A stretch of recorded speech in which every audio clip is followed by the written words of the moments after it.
यो देख्नुभएको अलैँची है। अनि यो अलैँचीको चाहिँ यो डढेका पात जस्तो चाहिँ यिनीहरू चाहिँ पुरानो स्वर हो। रोग चाहिँ होइन, यो चाहिँ एकदम पुरानो स्वर हो।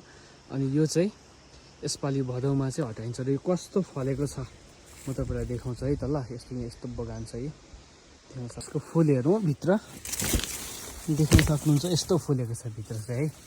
फुलहरू चाहिँ यस्तो ढकमक्क फुलेको छ है। अनि यति धेरै फुलेको हुन्छ। अनि सबै क्रमबद्ध लाइन मिलाएर यसरी रोपिएको हुन्छ के अलैँची चाहिँ।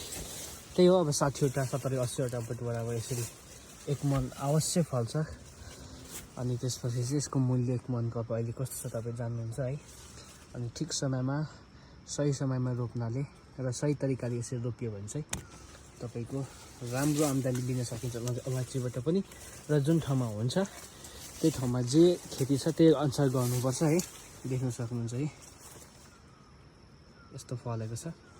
अब यो तपाईँको यो भिडियो हामी तपाईँलाई अब कस्तो फल्छ 2-3 महिनापछि कस्तो हुन्छ यसको तपाईँलाई फेरि देखाउनेछौँ। हाम्रो पेजलाई फलो गर्नु होला। साथै यस्तो जानकारीमूलक भिडियो हेर्नको लागि र अलैँची सम्बन्धी रोग, त्यसपछि मल अनि बिरुवालाई चाहिने कुराहरू के छ अलैँची सम्बन्धी सम्पूर्ण हामी जानकारी लिएर आउनेछौँ। साथै किसानहरूको अनुभवहरू पनि तपाईँहरूलाई प्रस्तुत गर्नेछौँ। मन परे सेयर पनि गर्नु होला है त।